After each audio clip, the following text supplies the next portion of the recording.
I'm Carrie. This is Student Loan Chit-Chat. We're going to take just a brief sidestep here.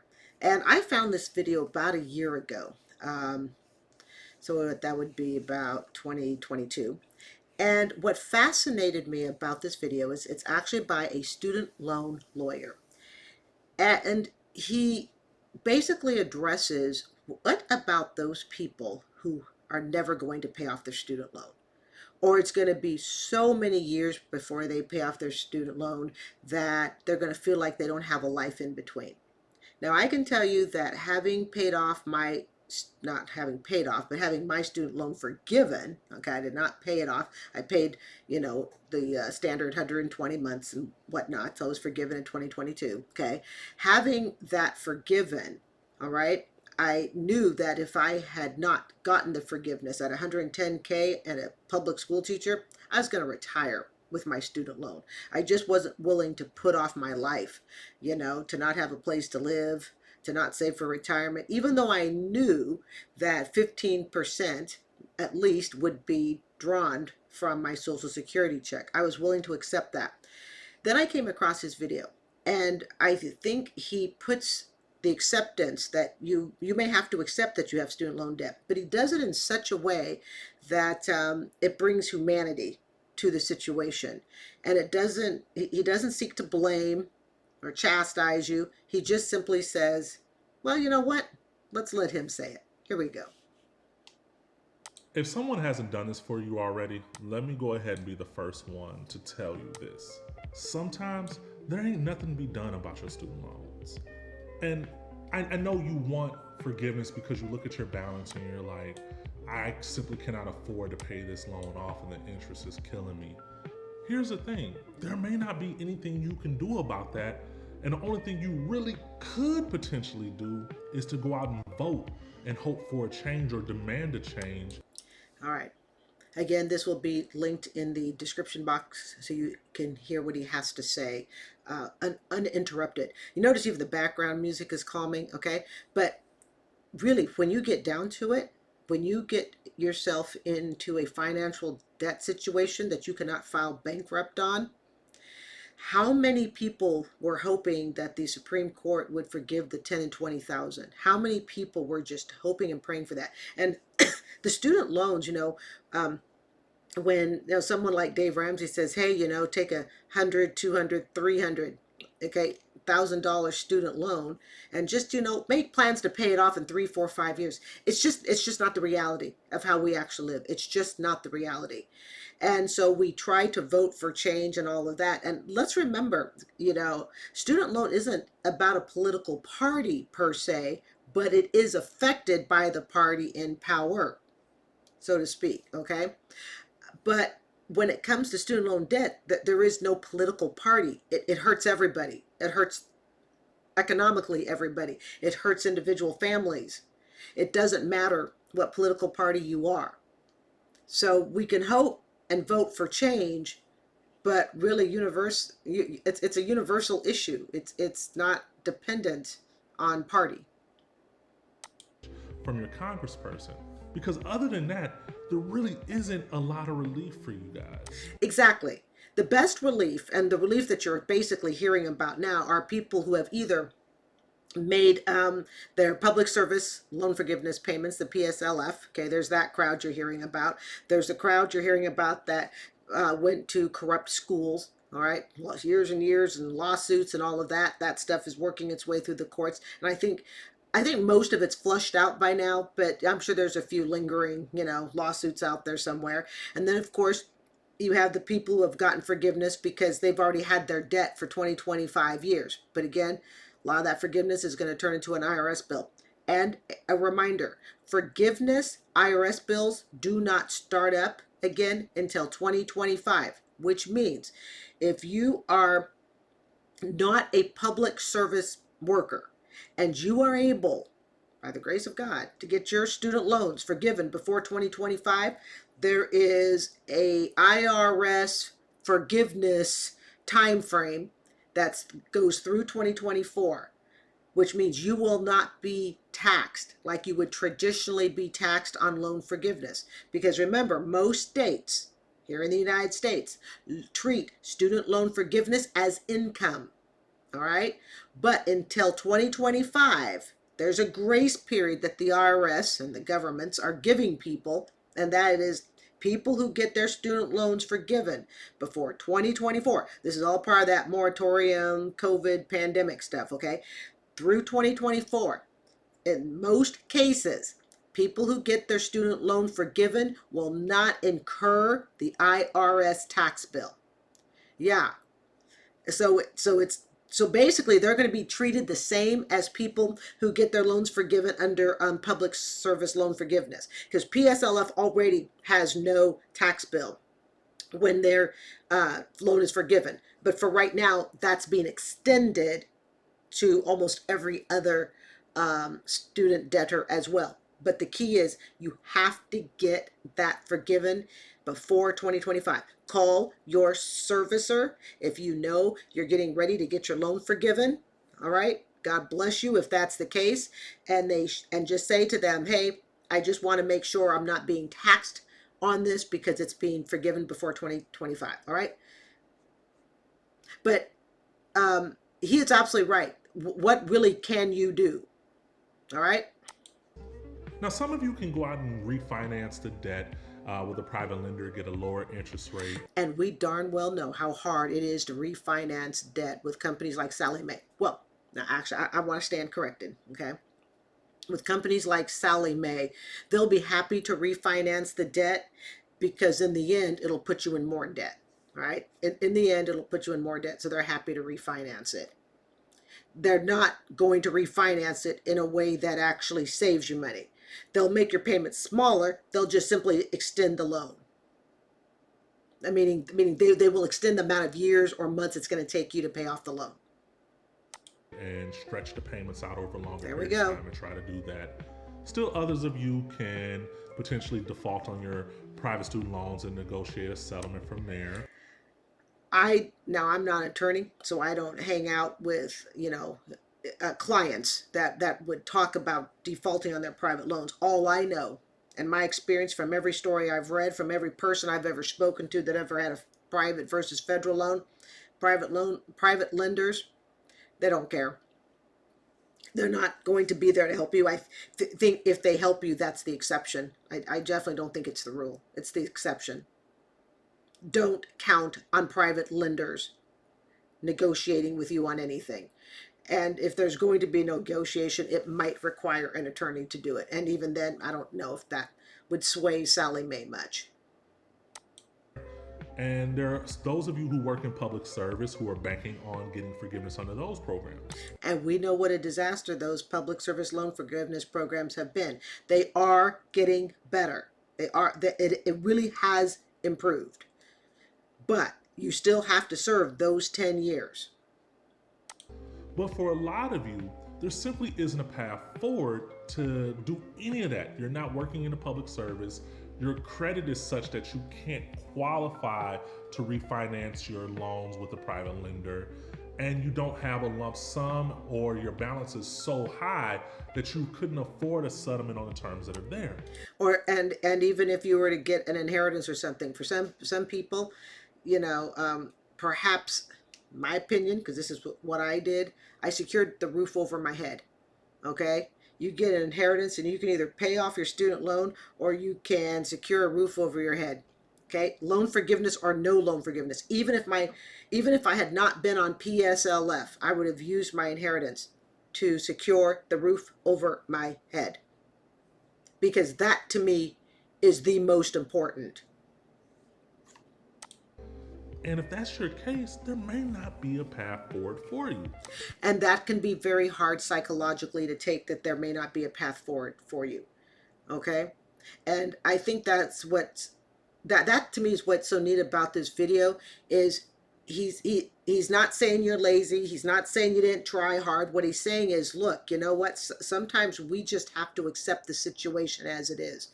Okay, decisions were made in the past. You can't reverse those decisions now, right? And I had actually become, I guess you say, at peace or at one that, look, if this PSLF never went through, I was going to just accept 15%. is what they're going to have to take of my retirement. Sucks, yeah, but that's what's going to have to be done. I can't stop living the rest of my life because of it. Bankruptcy, it may be an option from that standpoint, but there's no guarantees there either. I have never met a single person yet or read about a single person. Well, no, I stand corrected. I think I read one or two stories, maybe, about someone who was able to go bankrupt. I saw a documentary on a girl who had brain surgery, and they said no. They said no to her student loan bankruptcy. And you wonder why student loan money is given out like candy, because the government backs it. The schools are not held accountable for the lies sometimes, lots of times, that they tell students. You'll make at the top of the pay grade if you'll just go into this basket weaving program. And I tell people that straight up. I tell them, like, I look at the loans, I look at your finances, I run the numbers, and I'll tell you, I say, look, in my experience, there is really no way this is going to get accomplished. Exactly. It's like trying to get a square peg into a round hole. Okay? It you just can't do it. You just can't do it. You know, I've done some stories on this channel of single mom. What did she have in? She had something like a ridiculous 287,000 or so in student loans, and she asked, "How do you make it go away?" And she was making, I think, about what I make as a school teacher, having around 60,000. You don't make it go away. You just don't make it go away. Yeah, we can do this, this, and this, but all we're really doing is delaying the inevitable. Now, there's people, they get upset when I tell them that. They're like, oh, you're just making it seem so hopeless. No, no. What he's trying to do is he's trying to take a hopeless situation and get you to change your mind frame so that you can continue living the rest of your life. And I legitimately don't know what to tell you, because if you want to be lied to, then you should go back to the school where you borrowed and took out the loans at, because Preach. Exactly. You need to go back to that financial aid office at the Corinthian school that you went to that said, hey, you know what? If you'll pay us $80,000 for this so-called art drawing degree, we'll put you into an MGM studio to become an animator or something. I mean, give me a break. That's the thing. People can have a very hard time acknowledging the truth when it comes to student loans, when it comes to parents deciding how much Parent Plus loan to take out. The truth may be that, look, you're going to sink yourself financially if you take out this much debt for your child to go to this school. Students have a hard time understanding that it's, to heck with how good the swimming pool is and how good the basketball and the other recreation courts are. You can't afford this school. People want to hear what they want to hear when it comes to going to school. But then when it comes to paying back the debt, they want to hear way less. This guy's absolutely correct. Absolutely correct. If you want to be lied to, go back to where the lies originated. And some might even say it goes back as far as high school. that seems to be what happened there. But I'm just not in a position where I'm going to lie to you about what can or can't happen, or I'm going to paint a rosy picture for you. Could you imagine how schools would change as far as the decisions that parents made for their kids, and even the decisions that students, absent of parents, would make if they heard a video like this first and then saw a few documentaries afterwards of students struggling? It would change things. Videos like this don't get played because this isn't what sells this isn't what sells college tuition. This video is not a selling point. This isn't what colleges want to hear. They don't want that honest conversation of, look, you may have made such a financially disastrous decision to come to this school and pay this type of price. Right? That's not a selling point on a brochure, people. They don't want videos like this being played. Because this isn't rosy. The reality is, you may likely go to your grave with this student loan debt. Exactly. Exactly.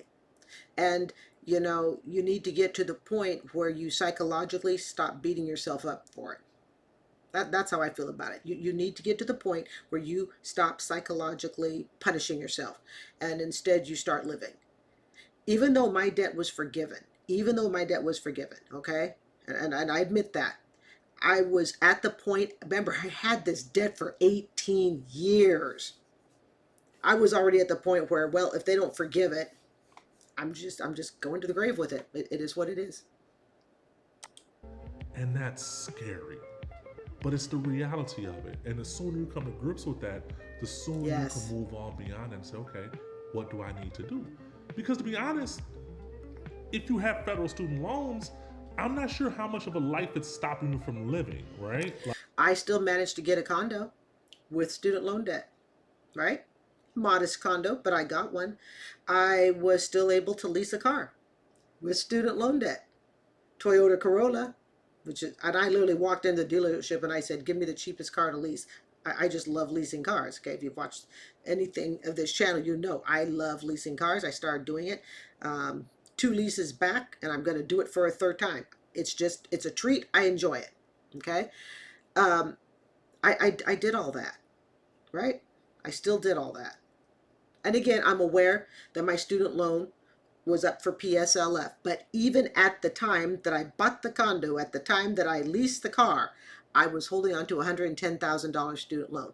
Now, maybe that is it. Oh, and I had a credit score of about 750 because the very first car lease I did, what was it, about 5 years ago? Because my lease is 3 years, and my second lease is up next year. So about 5 years ago, I was holding on to a credit score of 750. You don't want to say, well, I'm just going to accept the student loan and then go off and get real careless. No, no, no. You don't want to do that. But you can say, I accept the student loan. The debt is what it is. And then you start, rearranging your life so you can live around it. Sometimes that's better than it is to sit and punish yourself for forever, hold 4 jobs, try to figure out how to pay it off, and when you realize you just can't do it. And that's what he's talking to. He's talking to the people that there is no way out. There is no way out of this labyrinth. Like there's all different ways to deal with federal student loan payments when you can't afford them. There's income-driven repayment, there's forbearances, there's deferments, there's consolidation, which resets the entire clock on your student loan debt. And if push comes to shove, you can always go back to school and borrow federal student loans. So like you can. Now that part I had to chuckle over. If worse comes to worse, go back to school. Yeah, it stops everything. Just that's how they get the lifelong student. And darn well there are people who go back to school just to stop the clock. Now, I don't recommend doing that as if you're trying to actually lose the debt. If you want to lose the debt weight, you don't want to keep going back to school. But he is saying, look, for those people where there is no way out, then fine, take the income based. It's not going to matter. Okay, these are federal loans. Take the income based, and that's why I hate private loans so much. I just hate private loans. Okay, but if they're federal, take the income base for the rest of your life. All right, take the income base. You're holding on to $275,000 student loan. You make $55,000 a year. Take the income based. Just take it. It's just going to be factored as part of your life. Don't let it stop you from raising your kids and everything else. Literally be on this runway of not having paid your loans for 30 years. And does it suck because you watch the interest climb?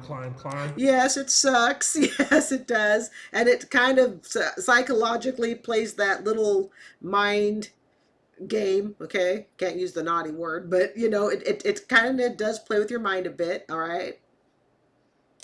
Absolutely. Yeah. But given the current laws that we have in place, given the case law and bankruptcy court, I don't know what else is there for you. This is honesty. This is pure honesty. This is not a financial aid advisor. This is not a college counselor trying to rope you into a bunch of BS that isn't true.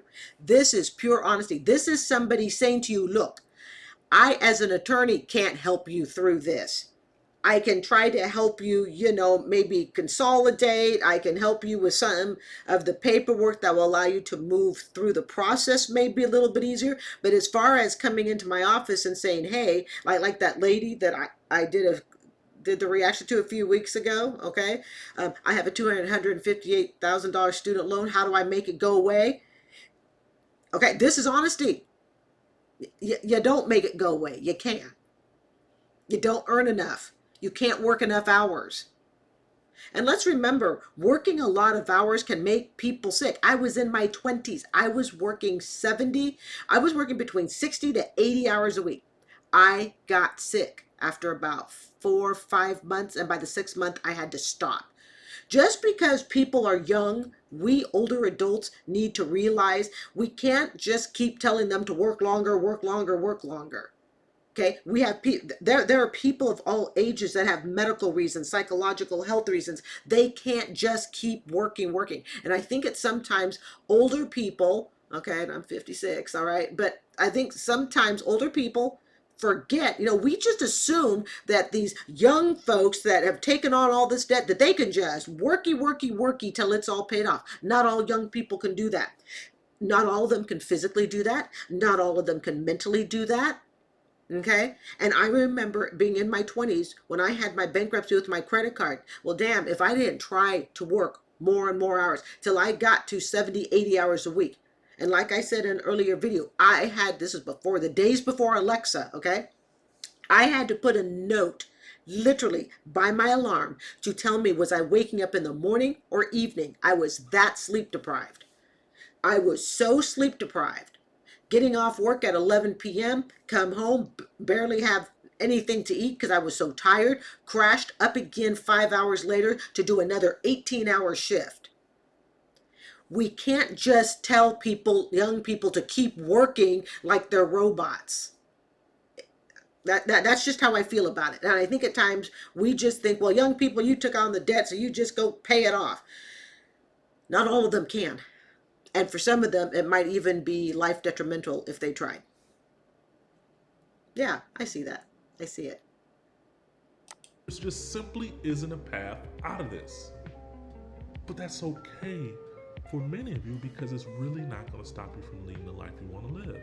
You want to go out and buy a home? You can go out and buy a home.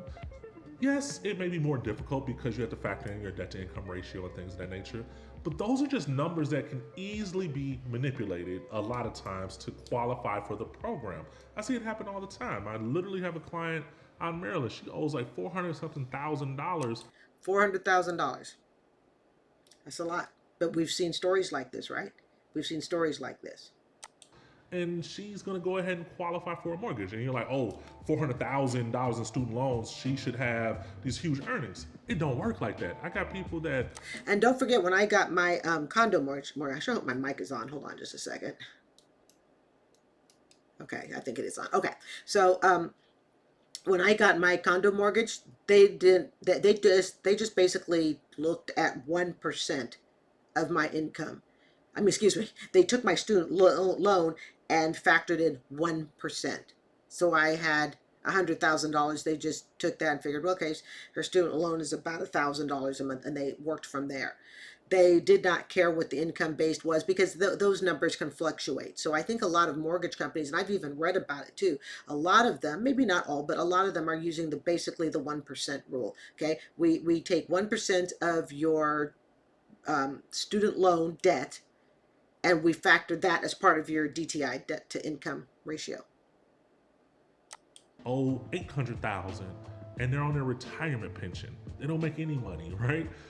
And they're probably giving 15% to the student loan company. Okay, so and don't forget that's not 15% of the student loan debt. That's 15% of their retirement income. Okay. And this is why I was not willing, if I had not had PSLF, I was not willing to give up saving for retirement. I would rather save for retirement, have 15% withdrawn with a roof over my head, than give everything that I've made till the very last day of work to the student loan company and I'm living out of a car. No, I would tell the student loan company, okay, go ahead, garnish away. I mean, and like I said, it sucks that I have to do that. okay? Because in retirement, especially, every penny counts. But was I going to put an inheritance or the stimulus money that we got during the student loan moratorium, was I going to dump all that towards the student loan? Oh, heck no. I put it towards the roof over my head. What you see behind me. Often your student loan balances don't have a correlation to how much it is you're earning on an annual basis. I got teachers that go out and get they masters and they masters and they go out and get a doctorate. And we know today, right, audience? We know today that getting ourselves into $200,000 debts, okay, for public service jobs, or and or attending private schools to work public service, okay. Honest conversation. I was probably in my fourth, fifth year of teaching, and there was a co-teacher that, and this is years ago because I'm in my 18th year now, so I've had like three principal changes since then. So keeping him totally anonymous. But he had gone to a private school, and I remember he said to me, he's like, he goes, Carrie, he goes, I should have just gone to a state school. Yeah, there is no need to go and pay private school tuition to become a state government city employee. And they're still earning 60,000 a year. They're not out there killing it. That's good money. Don't get me wrong. I don't want to poo-poo on that because there's some people that only earn 30,000, right? So 60, 70,000 is a lot of money, but then it's really not if you're trying to raise a family of 4 and 5, or you're a single person making $60,000 living in New York City. Yeah. Okay. I make about 60,000. Matter of fact, I make, I think, pretty much exactly at 60,000. A little bit more with my part-time 10-hour-a-week job. I think about where I live, 840 square feet, drive a Toyota Corolla, no kids. And then my parents made half of that in the 70s and 80s. House on a hill, 2 cars, 4 kids. And they were able to divorce and still each buy property. I mean, the times are what they are, right? I just get so many phone calls where like people they're like stressed out, they're crying, and they're begging and hoping and thinking that I know some type of miracle solution. And because he's not a student loan servicer and he doesn't have any interest in a school academic program, he has no reason to lie to you. He has no reason to lie to you. He really doesn't. I don't. There is no cheat code out of this. There's the cold hard reality of what your situation is and figuring out the best option.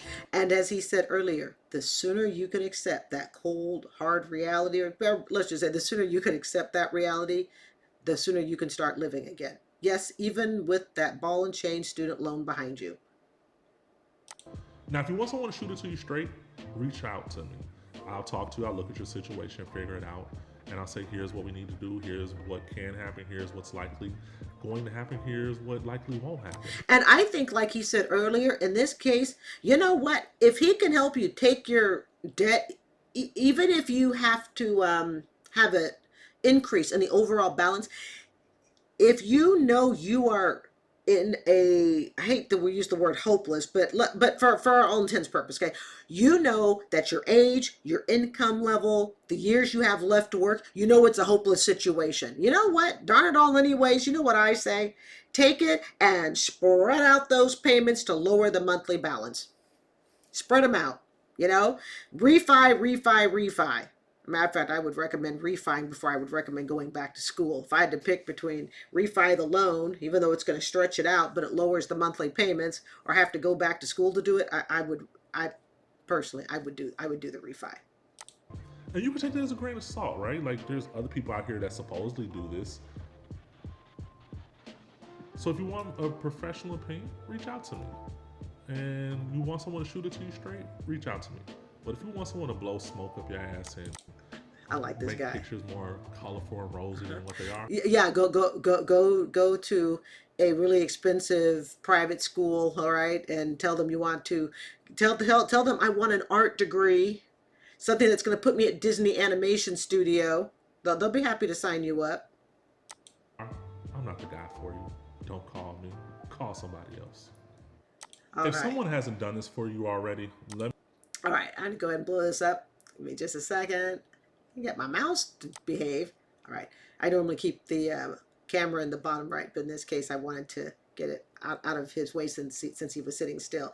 So anyways, I hope this gave you a slightly, like I said, this is a little bit of a different shift, but whenever I see a video that I think can help ease stress, even though we may not want to hear the answers, okay, but I think it could contribute to help my audience, I'm gonna go ahead and show it, okay? So, and in this case, I think he spells it pretty straightforward. And one of the things that we can do, even though for some of us it will be too late, and for some of us it is too late to be able to shuffle your finances, well, do what people like me do. Teach other people about it. Go, share your experiences. Share them with your family. Share it with your friends. Teach other people so that they don't find themselves in the same situation that you may be in right now, okay, or a situation that you were in. So anyways, I hope to those who truly are struggling and go, you know what, there is no way out. You're right, there may be no way out, but there's always a way to change your way of thinking so that you can lessen the pain. And honestly, like you said, and I absolutely loved it. You know what? Refi, okay? Consolidate, drop the bills down, all right? Just consider it it's kind of like the black sheep in the family, okay? It just comes where it goes wherever you go. But remember, when they do the what is it? The 15% withdrawal, that's based on your income. It's not based on your student loan. That's why he's saying, look, you got teachers with you have teachers $200,000-$300,000 in student loan debt. Yes, quite the astronomical amount. They hopefully can get it through PSLF, but not everybody can. All right, not everybody can, even public service workers. Depends upon how long they've been in the job. What age, how many years do they have left to work? How many years can they work? Unfortunately, medical reasons may keep some people who would have otherwise qualified for PSLF from getting it because they're having to be forced out of the workforce early.